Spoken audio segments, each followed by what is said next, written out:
Hello, I'm Brian Stafford, CEO of Diligent Corporation. Welcome to today's discussion on the changing tax landscape, and in particular, the call for a 15% global minimum corporate tax. According to a poll conducted by the Diligent Institute and corporate board member, the global board member community is sharply divided on the issue. 44% of polled directors say they support the concept regardless of what the rate is, versus 42% say they don't. And another 15% say they're not sure whether they support it or not. You can read more about our findings at diligentinstitute.com.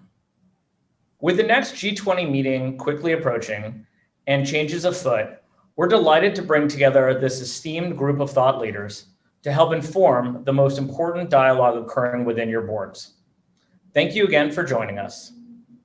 Now, to kick off the program, let's hear from OECD Secretary General Matthias Cormann. Thank you for the invitation to open today's seminar. My mandate as Secretary General of the OECD started on the 1st of June.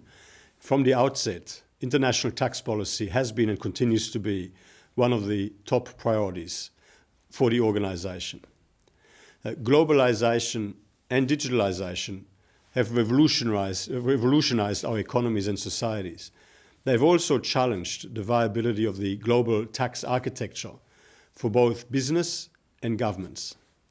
The OECD has long been at the forefront of global efforts to tackle tax evasion, including by developing new tax transparency standards and establishing the Global Forum on Transparency and Exchange of Information for Tax Purposes back in 2009 to facilitate implementation. In 2013, the OECD ramped up these efforts in response to growing public and political concerns about tax avoidance by large multinationals. The OECD G20 Base Erosion and Profit Shifting, the so-called BEPS project, and its inclusive framework, with now 140 members, are bringing the international corporate tax rules into the 21st century. This innovative institutional framework is truly a model for multilateral cooperation in a hyper-connected world. Implementation of the 15 actions of the BEPS action plan agreed to in 2015 is well underway, but there are remaining gaps. The current rules still allow large multinationals to earn significant income in a market jurisdiction without paying corporate income tax there, or very little. New business models that rely heavily on intellectual property have made it easier for multinational enterprises to shift profits to low-tax jurisdictions. Globalization has exacerbated unhealthy tax competition. As of today, 134 countries representing over 90% of global GDP have joined a statement on a two-pillar solution agreed to in July, which addresses these issues. Pillar 1 modernizes outdated rules to ensure a fairer distribution of profits and taxing rights among countries with respect to the largest multinational enterprises. Pillar 2 provides for a globally agreed effective minimum corporate tax rate, which countries can use to protect their tax bases. Importantly, this does not remove tax competition, as it shouldn't, but it does put multilaterally agreed limitations on it. A key aspect of these new rules is to ensure that there is tax certainty for business, including an effective and efficient process for preventing and resolving disputes in a timely manner. Crucially, this two-pillar solution aims to stabilize the international tax architecture by providing for the removal of unilateral measures such as digital services taxes, which in turn will eliminate the need for related retaliatory trade measures. The details of the agreement and an implementation plan are to be finalized in October. Understanding the views of business has been central to this process. The OECD has engaged with you through public consultations, through our partner business at the OECD, and through dialogue with individual companies and business organizations. The support of the United States has been instrumental in building consensus, and the renewed American commitment to multilateralism has helped drive negotiations further. I look forward to businesses' contributions to the implementation phase of this historic global agreement. I wish you a very productive and positive seminar. Thank you very much for having me. Thank you, Secretary Corman, and thank you, Brian Stafford. Thank you also, Diligent, for hosting us today. I'm Betsy Atkins, and I'm our moderator. I'm a 3-time CEO, a serial entrepreneur, and a public and private corporate director. This is an extraordinary moment in tax history. Never before have we had major U.S. tax reform simultaneously with global international tax reform, and this is causing significant uncertainty in the business community. Companies are more global than ever, and we've all created complex structures to move our intellectual property and our profit to lower tax jurisdictions. And now the G7 is encouraging 140 countries to approve the OECD recommendation, which is a major tax overhaul targeting multinationals. The OECD is an influencing organization, and they have 2 key ideas called Pillar 1 and Pillar 2. Pillar 1 targets the largest global multinationals, 24 billion and above, and it changes the right to tax in the market jurisdiction where the customers are. Pillar 2 sets a global minimum tax rate of 15%. While these OECD recommendations are still being figured out when and how they'll be implemented, and this is evolving, this doesn't tell us the most important thing. The thing that will have extraordinary impact on U.S. companies are the proposed new U.S. tax changes by President Biden. The new proposal is to raise the corporate tax rate by 33%. That would take our U.S. domestic tax rate from 21% up to 28%. And it would take our foreign tax rate from 10% up to 21%. While these headline percentages may sound significant, it doesn't really give you a sense of the magnitude until we go back and look a little bit. If we go back in time to the 2017 Jobs Act, this gave corporations relief of $350 billion in tax over 10 years. In the new tax proposal, the tax increase on corporations will be $2.1 trillion. That's $2.1 trillion. It's enormous. It's a 6-fold increase. But don't lose hope. We can still influence this. In the next 2 to 4 weeks, we have a golden window to let our lawmakers know how we feel about this and try and advocate for a different outcome. As we think about things now and we begin our planning cycle for 2022, we have 2 esteemed panelists with us today to help us learn about this. We're joined today by Kate Barton. She's the vice chair of Ernst & Young and leads their global tax policy and practice worldwide. We're also joined by Greg Hayes. He wears 2 hats. He is the CEO of Raytheon, and he is also the chairman for the Business Roundtable's Policy and Tax Committee. So let's begin. Let's start with you, Kate. Sure, Betsy. I mean, there is a lot driving this, but at the heart of it is countries, like companies, are coming out of the global pandemic. And so with that, the deficits that are on these countries' books are significant. They actually surpass World War II amounts. And so countries are really revenue starved and really need to look at different ways to raise revenue so that they can continue to fund their social programs and take care of their country's infrastructures. So with that in mind, they are looking to try to raise taxes. And so the bottom line with this as background is companies should expect that their taxes are going to go up in this type of an environment.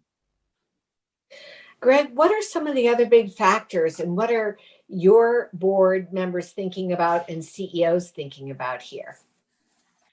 So, Betsy, I first of all, I agree with Kate. I think this is a search for revenue by all of the countries in the OECD, all 140 countries.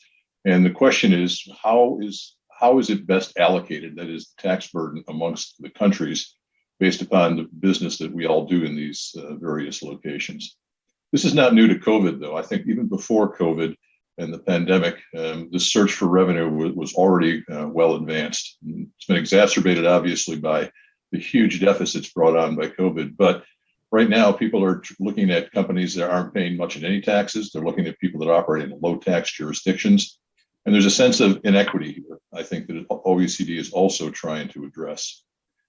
From our perspective at Raytheon Technologies, what we talk about is, how do we manage through these changes as they come? Obviously, the Biden proposal is draconian in terms of the impact on U.S. corporations. But the OECD global minimum is also a challenge for us. Kate, will you share with us a little bit on how the OECD agreements will impact companies? Talk a little bit about Pillar 1 and Pillar 2. Sure, Betsy. So maybe just a little background. This is the second OECD project. The first one started in 2015, and that went well, but it really didn't cover the digital issues that are facing companies. Sort of most countries' tax codes have been written for bricks and mortar, and we've actually moved now to a digital world. And so that's at the heart of this second project, and it's been worked on for the last 18 months or so. But really, it got a jolt of energy when President Biden was elected in and Janet Yellen took over as treasurer. She really leaned in. She wanted to get behind having a global minimum tax and really stop some of the unilateral efforts that were going on and try to make this a multilateral effort over 140 countries. So with that as background, it got even more energized when the G7 this early summer came out with statements endorsing it, and then the G20. And so the bottom line is we're expecting a big framework in October with lots and lots of pages that we're going to digest and hopefully more clarity on how these rules are going to work, because the business community really needs that so that they can understand it. And so the bottom line is that 140 countries would then have to adopt these rules in their local tax codes. So I just want to make sure you understand the complexity of this, that 140 countries would have to take the framework and then adopt the rules. And so that's not a short undertaking. This will take some time, even though there's a lot of ambitious statements that this should be done in 2023 and done quickly. And so there are two big aspects on this, Betsy. Pillar 1, which you had mentioned, which is really a profit reallocation, complex rules on how more profit should be allocated to the distribution arms of companies. We can get into that. And then Pillar 2, which is the global minimum tax. And so those are the two pillars, and there's a lot of detail to both of those. So Greg, do you think that this will be unilaterally and uniformly put into place, these two big pillars? So it's a great question, Betsy. And my own view is, having been involved in tax lobbying, tax legislation, tax overhaul for the last 15 years, it sure seems unlikely that you're going to get 140 countries to agree. And the reason I say that, I think if you were to ask businesses if we could have a global 15% tax rate, everybody had exactly the same deductions, everybody had exactly the same revenue recognition, everybody had the same rules, I think most businesses would embrace that first from a simplicity standpoint. But unfortunately, not all countries are created equal. And I think, countries such as Ireland, such as Singapore, that don't have some of the structural advantages that the United States does, or most of Western Europe do, they have used their tax rate as a competitive leveler. And I think that desire of these individual countries to continue to seek advantage through tax rates when they can't compete, for instance, on infrastructure, they don't have the amount of talent, they don't have the energy infrastructure, perhaps, of the U.S., they need to be able to compete. And by taking away this lever, I think it irreparably harms those smaller countries that are otherwise less competitive globally. And for that reason, I think it's unlikely we're going to get all 140 countries to agree. In fact, if we got 2/3 of them to agree, I think that would be wonderful. But even then, I mean, the global minimum is one thing. It's all the other. That's just the starting point. I think that's the frustration that we as businesses have is, again, the idea of a global minimum, if that's it, perfect. But it's all the other jurisdictional taxes on top of that that make this such a complex and difficult issue. It's interesting to note, too, that if we opt in as the US, as we are doing now, if in a future administration it wasn't working for us, you could opt out. It's not a permanent commitment. Kate, how do you see this impacting multinational supply chains? And what kinds of pressures are companies and tax departments going to face?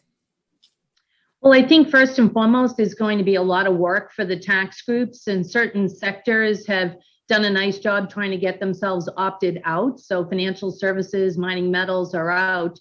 But at the heart, I mean, there's going to be big impact to technology companies, life science, pharmaceuticals, med device, and manufacturers. And so they're all very much in. And so I think, we always say, go back to that expression, don't let the tax tail wag the business dog. And so I think it's, still good business really dictates where companies should put their goods. But certainly the pandemic has shown us that goods and services need to be closer to the consumer. So a lot of companies are looking at multi-hub supply chains and re-looking at their supply chains. And certainly these tax rules will have an impact on where they locate and how they do that. Greg, as we turn now to the new proposed domestic taxes by President Biden, could you share with us how this is going to impact Raytheon, how it'll affect your competitiveness and ability to innovate? Well, not surprisingly, Betsy, this is a big change for us. As I think about Raytheon Technologies, our top line will be about $70 billion this year.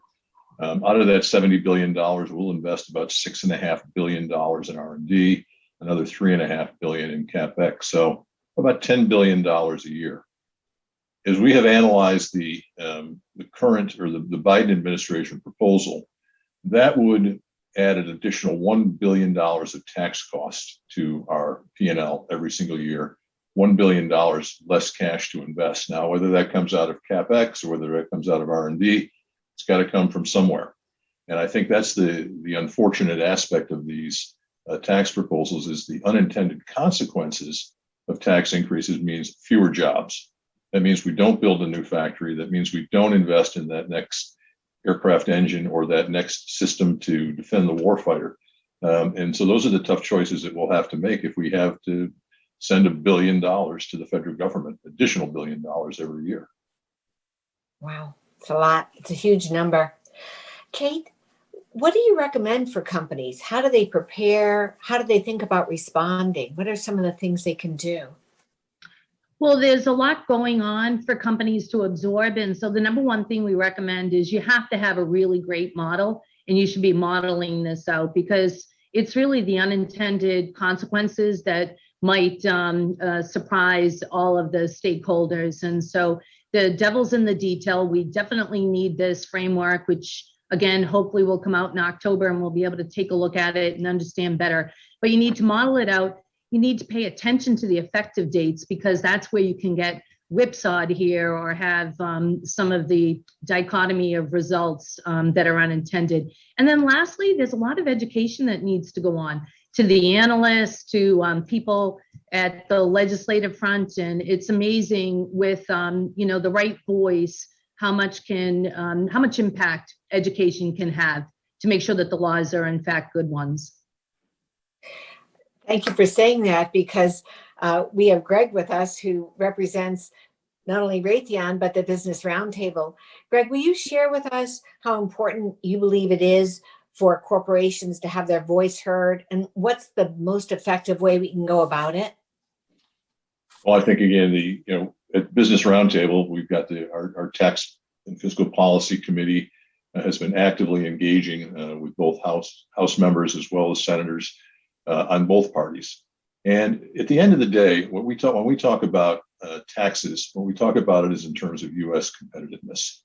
We want to have the most competitive environment in which to operate We don't want to be at a disadvantage to our foreign competitors. And just as you think about, for instance, some of the specifics of the Biden proposal, taking the GILTI rate from 10.5% to 21%, that means that all of my foreign derived income that is taxed at any rate less than 21% will, even if it's taxed at 11% in Singapore and 10% in Ireland, I'm going to pay another 10 or 11% here in the US. My competitors don't have that burden. That allows those folks to make further investments. They don't have the same high tax rate. If you go to the UK, I believe it's about 18% today. So I'm already operating at a slight disadvantage, but this just makes that disadvantage even greater. And when you say lack of competitiveness, you have to translate it back into investments and jobs. And so as we go out and talk to the folks on the Hill, we just try and make the point is, it's okay. We don't mind paying taxes. We all have an obligation to pay taxes. We know we need revenue. Let's just do it efficiently and fairly that doesn't disadvantage US multinationals versus our competitors.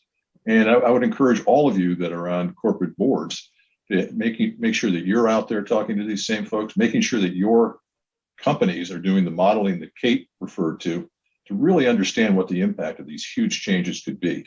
I mean, we're talking about, as Betsy said to start, $2.1 trillion of additional taxes on corporations.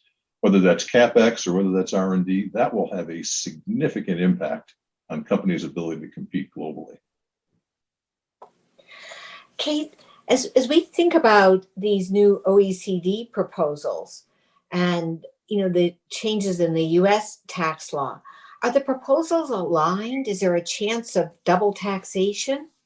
Well, what's concerning is that the OECD rules can be opted in by countries. And so, there's a real risk that the US could get in front of other countries, and basically the US multinational ends up sort of with the worst of all, still having digital services taxes or digital levies, plus also, being more burdened. As Greg said, I mean, this is all about competitiveness. And one of the things that you can't lose sight of, Betsy, is, whether the rate ends up at 26% or 28%, that's just the US federal rate. And then on top of it, you have to add the state and local taxes, which for most multinationals is another 5-6%. So once again, the US could end up being at the highest rate for the OECD countries. And so, is that where the United States wants? And is that good for ultimately the consumer and companies who, employ so many wage earners? So it's something to think about. As we look at these proposals, Greg, do these new tax proposals affect small and medium-sized companies as much as large corporations? Well, I think anytime you talk about taking the rate from 21 to 28%, that's going to cover a wide swath of what we would call the C Corps, the corporations in the US. But keep in mind, most of the income tax generated by companies is passed through. That is, it goes into small businesses. And this is the other piece of the puzzle we don't really talk about a lot. I mean, we've got the headline rate, which means something, but most of that is actually getting taxed at a personal rate, whatever the proprietor or the partners are paying individually. And while the Tax Act of 17 had a 20% deduction, that has been eliminated, I believe, in the most recent proposal in the House. So, it's sure impact on us as a multinational, but even a broader impact on Main Street. And I think that's the part that people really haven't modeled yet. And again, I've got the people to go out and to do the analysis. We can figure out with a lot of certainty in terms of what those impacts are. I don't think we've even started to do that for the Main Street businesses. Thinking about the Main Street businesses and how work has changed now in this work from anywhere world due to COVID, Kate, can you tell us, is there any unintended tax consequence for companies where they have employees working from different areas? There sure is, Betsy. I mean, a lot of companies since the pandemic hit have really had to sort of find their employees, because employees are working from second homes or VRBOs or whatever, their location might be. And what's happened is that can create unintended tax consequences. The company might have a nexus in that location that they hadn't had before. So that is something that now companies are using technology to track that better. trying to match up with their HR policies and just do a better job of knowing where their employees are when they're not working in the office. Are there other surprises in this tax bill, Greg? You know, we all believe in sustainability, but are there some social agenda parts of this tax bill, such as, you know, lowering carbon? And could there be any unintended consequences or surprises for the consumer? Well, I think you have to really look at this whole $3.5 trillion spending bill in conjunction with the tax increases that they're proposing to pay for these spending increases. But there's both spending as well as penalties on utilities, for instance. If you don't convert 4% of your generation to renewables every single year, you pay a penalty. And again, 4% is a lot, since I think in the last 5 years, we've averaged about 1.5% increase in renewables. So there is, again, this is an 800-page bill. I haven't gone through it myself in that level of detail, but with any 800-page bill, the devil is in the detail. And my other fear is the actual promulgation of the rules with Treasury. And again, Treasury's got a lot of authority when it comes to interpreting some of these provisions. GILTI is one of those things I think that scares me the most in terms of, you know, how will these GILTI rules actually be written? Will they change from the way prior administration Treasury had interpreted them? And so again, I'm not supposing to be an expert on all of this legislation, but I would just encourage you to make sure that you're looking at both the revenue generating as well as the other side of the spending bill to understand what the impact of this massive increase in our taxes would be. I'd like to get both of your view on if you think this is the right time to be raising tax, given the state of our economy and that we're recovering. Kate, want to kick off your thoughts? I'm sure Greg's got some views as well. Sure. So a lot of leading economists right now say that raising taxes has to be done at a time when the economy is quite stable, if at all. You know, there's a lot of leading economists who will say that it's the worst thing you can do in terms of encouraging businesses to grow and get more people employed. And so, you know, what the worry is this too soon? I mean, we're still navigating this pandemic. We're not through this health crisis. And so the timing could be a bit early. Greg, will you share your views? Yeah, well, never would be too early. But I think, you know, the fact of the matter is, and I'll give you my business as an example. About 40% of our business is commercial aerospace, 60% is defense. The defense business has held up remarkably well through the talent and dedication of, we've got 100,000 people coming to the factories every day and putting product out to keep warfighters safe. My other customers on the commercial aerospace side, though, have been devastated by this. And to this day, if you look at international air travel, it's still down 80% from what it was in 2019. The fact is, we're going to, you know, our bottom line is about half of what we would have expected it to be pre-pandemic. The thought of raising taxes on us $1 billion, just as we're starting to see the light at the end of the tunnel, I just think it's counterproductive. And look, raising taxes is probably never a great time, but clearly when you have an expansion, when you see, you know, you're growing, the economy has underlying strength, and you want to moderate it by fiscal or by tax policy, that's wonderful. But today, I think, you know, especially after just having spent $6 trillion stimulating the economy, to put this $2.1 trillion tax back on businesses, counterintuitive and counterproductive. So very helpful. What I'd like to do is ask each of you to give us some of your closing thoughts, some advice for our board members and CEOs and management audience. Kate, you want to share your thoughts? Sure, Betsy. And so I would recommend the board look out for two things. One is there's probably going to be more tax controversies in the days ahead because countries are fighting over revenue dollars and they're in this starved mode. There'll be a lot more disputes over who gets to tax dollars despite best efforts. So that's going to be one that has to be carefully planned in a world where everybody needs certainty. And then second, this is creating a lot more work, and everybody wants their functions to do more with less. But I would just say check in with your tax group and make sure they have the right resources, that they're using state-of-the-art technology so they can deal with this onslaught of new tax legislation, because it's going to come fast and furious. Kate, thank you for these observations and very helpful points. Greg, may I ask, could you share your thoughts with us?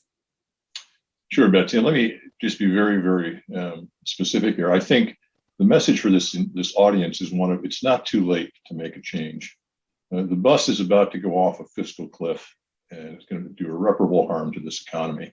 But if you can get your folks talking to the folks on the Hill, get your suppliers, get your customers, and help educate them in terms of what the impact of this legislation would really mean for them, I think we can turn this bus around, and I think we can stop it before we make a big mistake.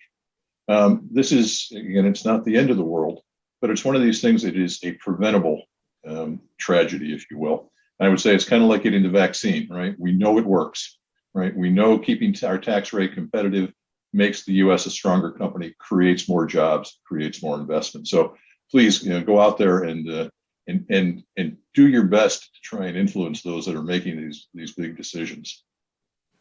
Well, thank you, Greg. And thank you, Kate, for all of this wisdom and advice. I know we've learned a lot. It's an incredible moment where there will be extraordinary new taxes that boards have to expect. And we need to ask for a tax briefing. We also need to ask management how their scenario planning is going and how they are thinking about their models and how these models work. Given these new taxes, we need to understand the impact on jobs and on cash flow and investment. We also need to understand how we will stay competitive as corporations.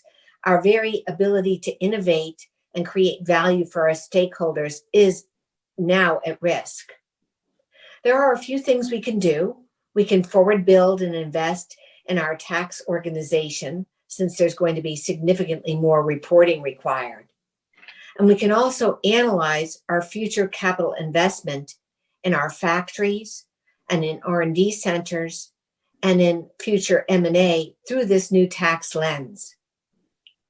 This is a moment, as you say, Greg, when we can speak up and influence the outcome in the coming 2 to 4 weeks. We can also create a subcommittee of the board on an interim basis that would study and immerse itself in tax. This is complex and has far-reaching impact and is well worth our time. We also may want to ask management to allocate time and resources so we can do a really robust planning for 2022. We're living in a new reality of a combined, interwoven domestic and international tax reform. This requires and demands our immediate engagement. Thank you for being with us today. I hope you learned as much as I did. Have a great rest of your day. Bye-bye.